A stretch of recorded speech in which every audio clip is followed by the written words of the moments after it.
సదకా చేయాలి అని ఆలోచన ఉంది, కానీ డబ్బులు లేవు. డబ్బులతో ఇచ్చేది ఒక్కటేనా సదకా, లేదా ఇంకెలాగైనా సదకా ఇవ్వచ్చా? సో ఈ వీడియో మన కోసం. చాలామంది దగ్గర మనీ ఉండకపోవచ్చు, కానీ సదకా చేయాలనే నియత్ మాత్రం ఉంది. సో వాళ్ళ కోసం క్లియర్ కట్గా వీడియో తెలుసుకుందాం.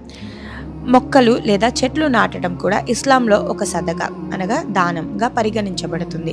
ప్రవక్త ముహమ్మద్ సల్లల్లాహు అలైహి వసల్లం గారు బోధించారు, ఎవరైనా మనిషి, జంతువు లేదా పక్షి లాభపడేలా మొక్క లేదా చెట్టు నాటితే అది సదకా జరియా అవుతుంది, అంటే నిరంతర దానం అవుతుంది. ప్రవక్త ముహమ్మద్ సల్లల్లాహు అలైహి వసల్లం గారు తెలియజేశారు, ఒక ముస్లిం చెట్టు నాటినా, విత్తనాలు వేసినా దాని నుండి ఏ పక్షి, మనిషి లేదా జంతువు తింటే అది అతని సదకా అనగా దానంగా లెక్కించబడుతుంది. రిఫరెన్స్ సహీ బుఖారీ 2320, సహీ ముస్లిం 1552.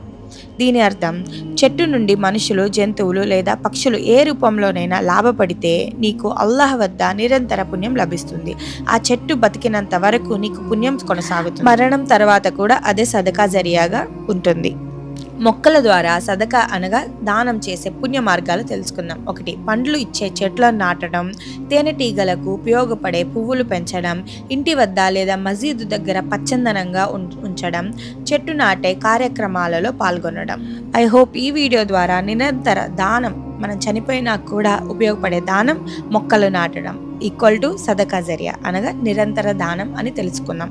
చాలామందికి గార్డెనింగ్, చెట్లు నాటడం అనేది ఒక హాబీగా ఉండొచ్చు. వాళ్ళందరూ తెలియకుండానే పుణ్యం చేసుకుంటున్నారు. మీకు ఇలాంటి హాబీ ఉంటే అల్లాక్ షుకర్, మీరు సదకా జరియా చేసుకుంటున్నారు ప్రతి ఒక్కసారి మీరు నాటినప్పుడల్లా.